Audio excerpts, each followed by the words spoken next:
Hello, and welcome back to my channel. If you are new here, my name is Layla, and today I'm going to be sharing with y'all my 2024 spending plan.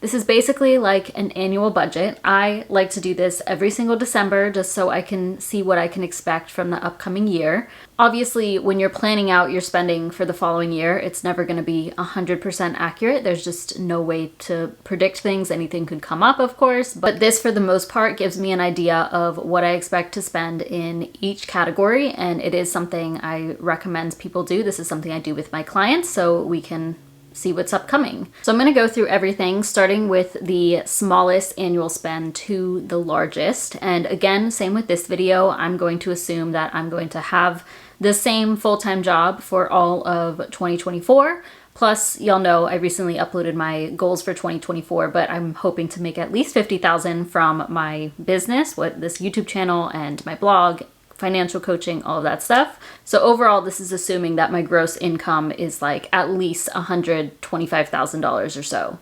So let's go ahead and get started. First up, the smallest one for the year will be Spotify. I actually purchase a gift card every December. I bought it earlier this month for $99 off of Amazon, and that is good for a full year of Spotify. So instead of paying $9.99 per month, and actually I think it's like $10.99 per month now, maybe even more than that, this gift card is still available, at least at the time of me filming this, and hopefully this stays around for the next year. I feel like eventually they might get rid of it because they did increase their month-to-month pricing, but yeah, that is how I pay the least for my Spotify plan. I really like having Spotify, so I'm happy to pay for it. The other thing too is I always buy it in quarter 4 of the year because I purchase it with my Discover It credit card, which they do rotating 5% bonus categories, and always in quarter 4 you get 5% cash back on Amazon.com.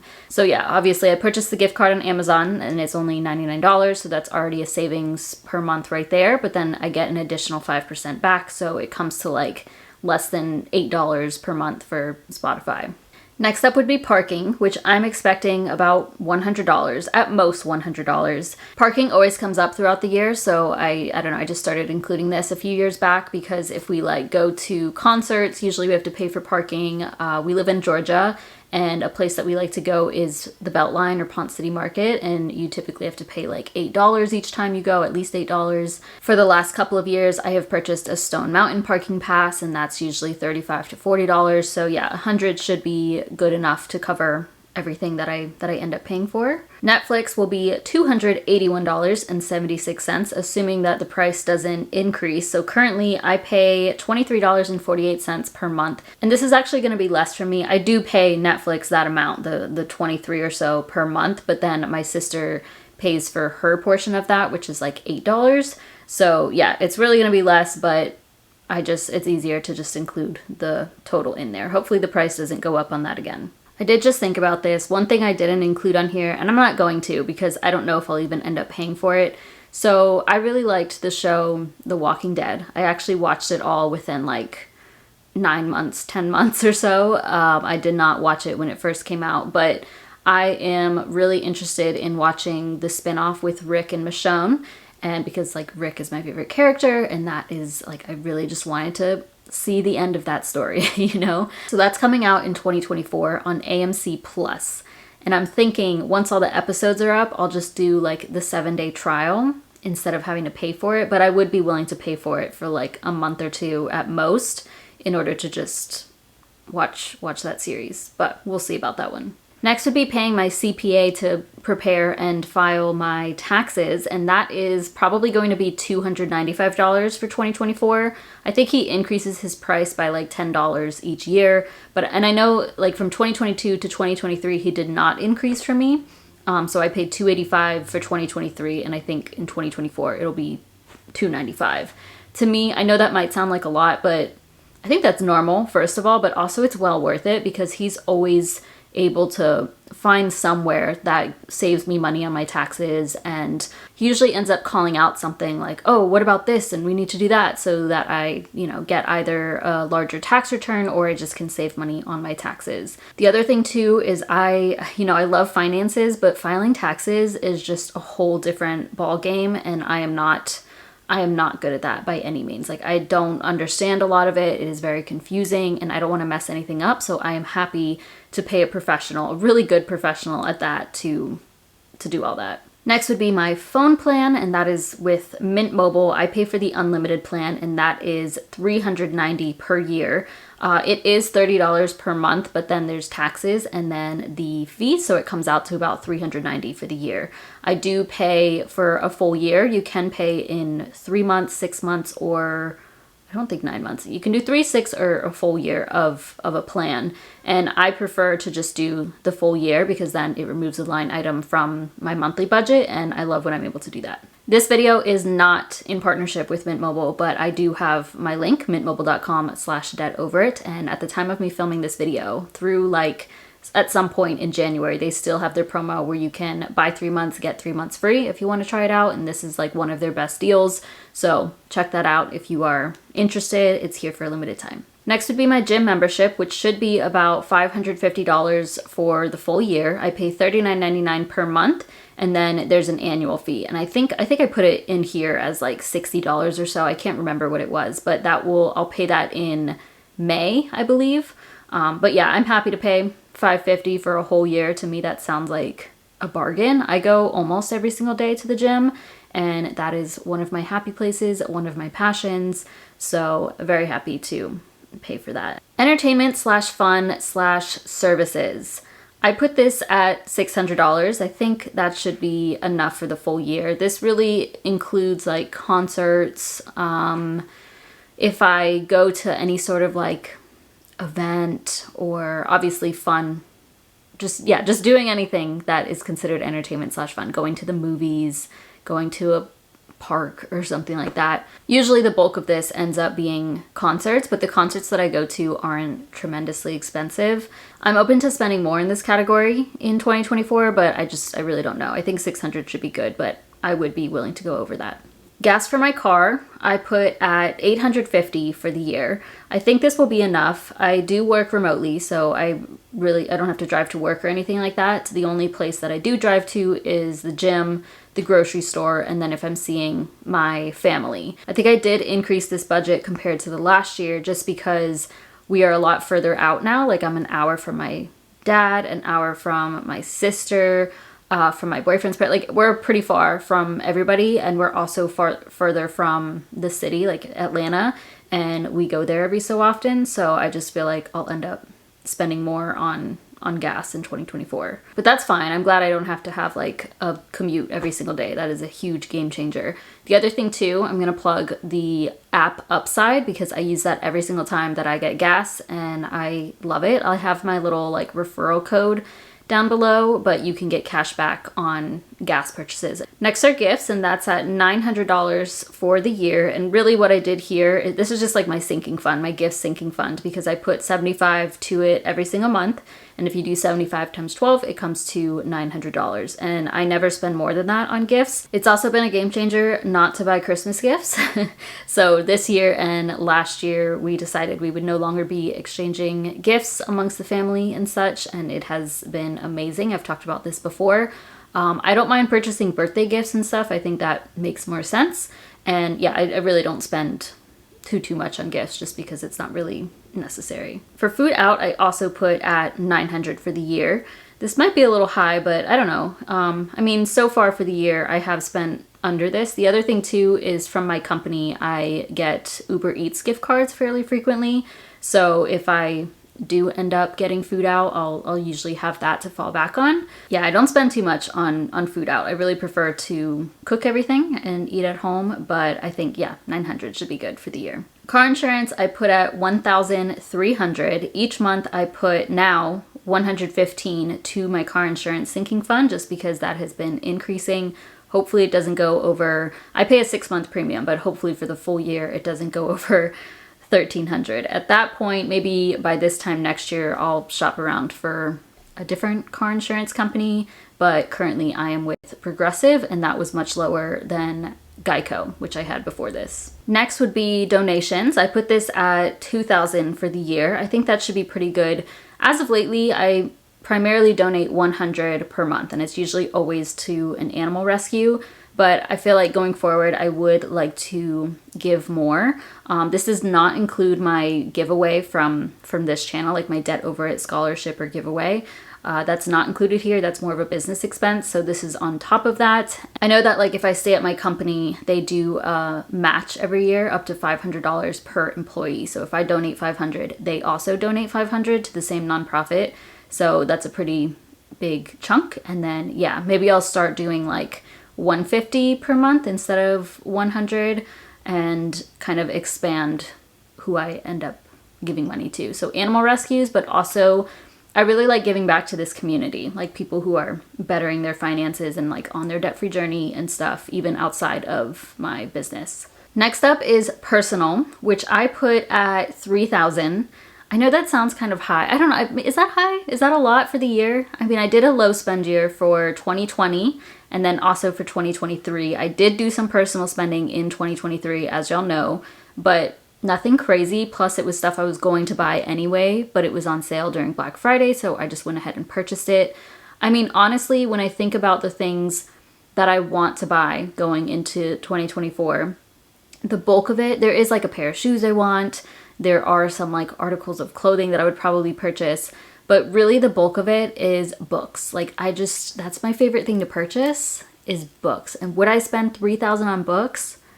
No.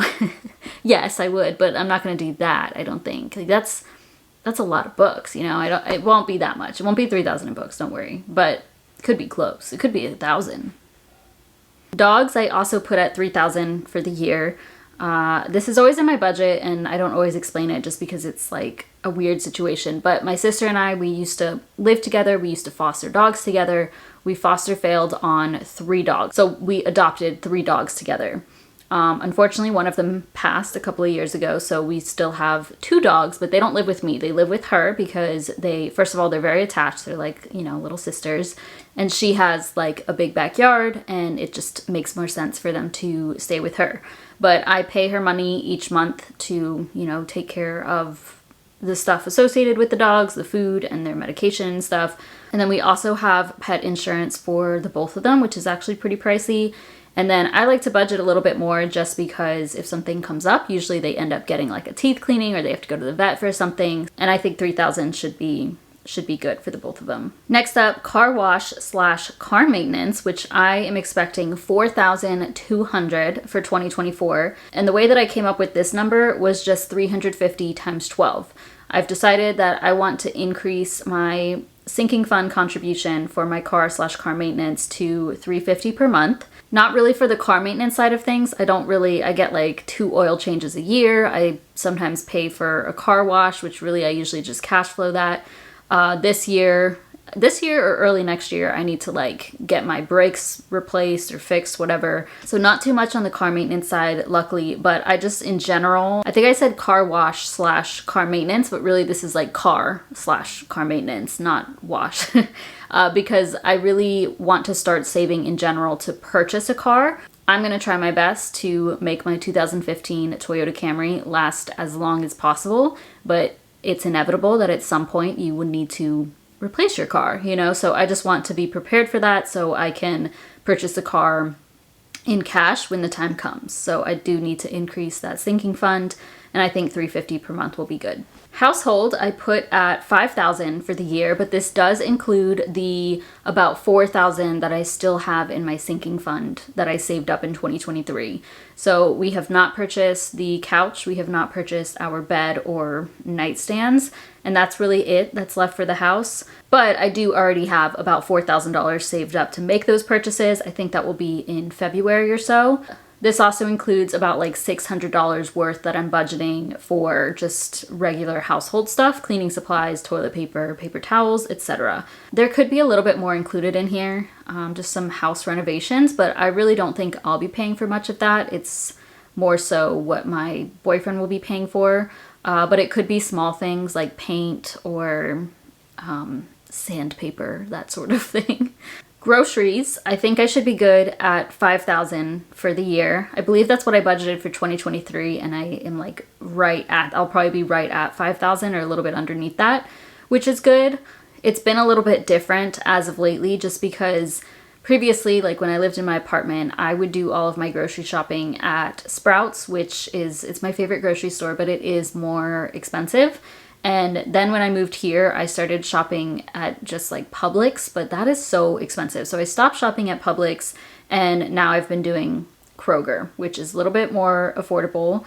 And I think, yeah, I don't know. I just have to, I do still take trips to Sprouts if there's something specific that I want to purchase, but definitely not spending as much on groceries as I did when I lived at my apartment. So I think 5,000 should be good. But no matter where you shop, groceries are just super expensive right now. Obviously, inflation is crazy with everything. I think groceries has taken, at least from what I've noticed, groceries has been the most expensive thing. Even if I'm just buying like a couple of items, it just adds up so quickly. But yeah, I think 5,000 should be good. Next is travel. I'm expecting about $6,000 here, and this is primarily because of the sinking fund. In my goals video, I mentioned that I do want to start saving for a number of things, including 5,000 for travel. So 5,000 of this is for that savings. And then we are taking one trip as of right now in 2024. It's going to be like in August, and we already paid for the bulk of things. So I think 1,000 should be plenty for the remainder things that we need to purchase, like a rental car. And plus my boyfriend and I split that. But knowing us, we'll probably book something else, even if it's smaller, like a trip down to Florida, or I don't know, at the end of the year, if we end up booking a trip for the following year. I just wanted to throw in an extra 1,000. The other thing too is I have some cash back on my Capital One Venture X card that I am saving for travel. I also recently opened the Chase Sapphire Preferred card, which comes with the $750 bonus for travel. And I don't know if I'll use that in 2024 or the following year, so that helps to save some money too. Health and beauty, I'm putting at $6,000 for the year, but this does include the $3,000 that I am putting to savings. So I think about $3,000 overall outside of that. I think that should cover everything. I used to get monthly massages. I used to go to the chiropractor every month. All of that has slowed down because I moved much further away from those places.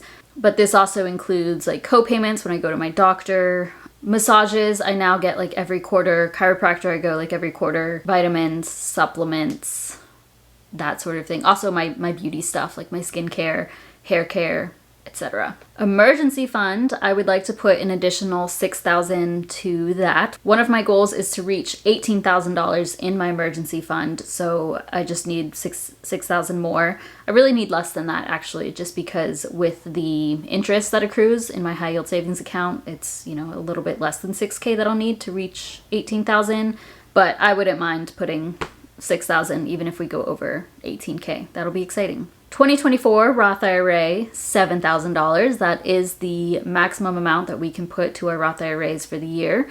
And keep in mind, I do already have this saved up. So this is going to come from my current sinking fund. I have over $7,000 just ready to go. I'm going to max out my Roth IRA probably on the first of the year, the second of the year, and I am very excited about that. I have maxed out my Roth IRA. At this point, it has been 2 years in a row, but I've never been able to do it like the 1st of January, right when the year starts, ready to go, $7,000.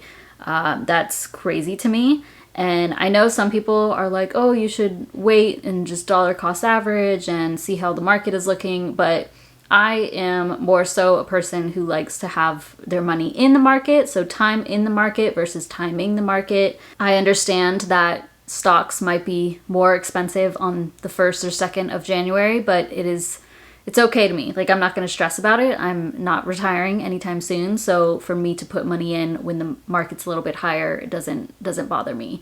I'll definitely check things out. Like if it's going to be on like January 10th or something, that's fine too. Like I know usually it seems that at least as of lately in December, the stock market really starts to increase, and then it's kind of high at the beginning of January and then slowly starts dropping at the beginning of the year. So maybe if that happens, I'll just throw it in at that point, but I'm really not concerned about timing the market by any means. Okay, I also put my 2025 Roth IRA on here for $7,000. I don't know if it's going to increase at all for 2025, but this is kind of a nice to have, not a must have, because I didn't really plan for this. If after all of my savings goals are met, like if I save for travel, the beauty, the business, all the things that I've talked about, then I will go to this next and just start saving for my 2025 Roth IRA so I can do the same thing and max it out. And this is because I am planning to take a sabbatical. So if I can prepare for that as much as possible, have as much money set aside to pay for the things that I would typically pay for while I'm working a full-time job, then I will feel much more comfortable actually pulling the plug. That one is low priority. I would put it toward the end of the year, and I would just do like the 7K and see what ends up happening. If they do increase it, then I probably would have enough just natural growth in my high yield savings account to not even have to make up for that. But 7,000 for that one. Next up would be my business expenses. I am budgeting $9,000. This is actually going to be a lot less than what I paid in 2023. I will give a whole update on my spending for 2023. And I spent a lot in business expenses, but that's not going to happen for 2024, at least as of right now. So this does include $4,000 for my sinking fund, my business sinking fund. That is one of my goals. And then the rest, the 5,000 or so, would just be general expenses that I typically pay. And that might even be a lot, but yeah, I'll just wait and see. It's really nice because I'm able to write off a lot of things, like if I'm paying for my phone, if I'm paying for Wi-Fi, any electronic purchases, like if I buy a laptop, if I buy a camera, I can write all of those off. So it does help with tax savings. I don't know completely what to expect for 2024, so I just wanted to go a little bit higher here just in case. And then, yeah, having that 4,000 set aside for savings, that's going to be for my, biannual giveaway. And then also just business expenses when I actually take my sabbatical. I did put taxes on here. This is not my full-time job taxes. This is like business income taxes. And I just put that at 10,000. I don't know. It could be more, could be less. This is just what I end up. I make quarterly estimated tax payments. And then come tax time, I just hope that I paid enough.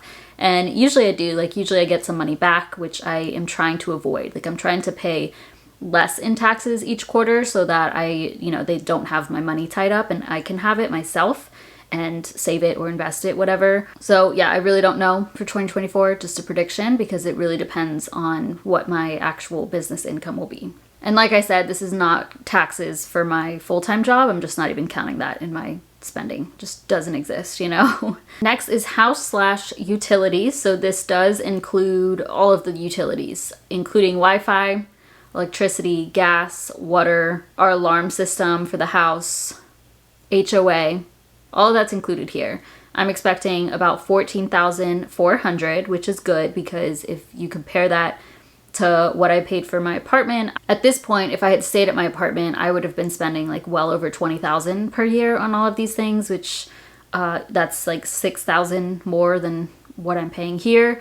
So it has been so nice to be able to save on housing and utilities in general, even if it means it's not in the most convenient place. Just overall, I'm very happy with the move and living here, having my own space, not having anybody above me stomping around or like neighbors slamming their doors. It's great. I love being in a house versus an apartment. And then the final thing on here, I wasn't sure if I should include it, but I'm just going to, would be my 401k. Which I am planning to max out for the year. So that is $23,000. That is so much money. That's crazy.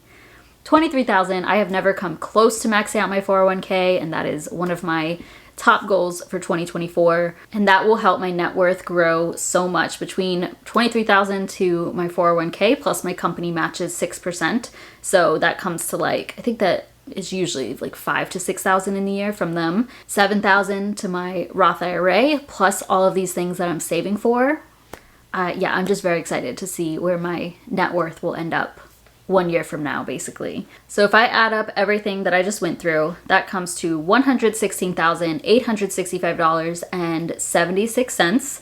I will have everything listed out and popped up on the screen now. It's pretty cool because this is the first year that I don't have to pay any debt. Like if you watch even last year, I still had like 11,000 or so that I needed to set aside to be able to pay off my student loans. And I don't have to worry about that now. Like that's a lot of money. I was putting like 15 to 20,000 per year to debt. Obviously that's not necessary if you don't want to pay it off quickly, but now instead of putting that much to debt, I'm able to save and invest it. And it's made a world of a difference. Like, I'm going to make a separate video just talking about being debt free and stuff, because it truly, I think about it pretty frequently of how glad I am that I chose to become debt free rather than prolonging it, just making minimum payments.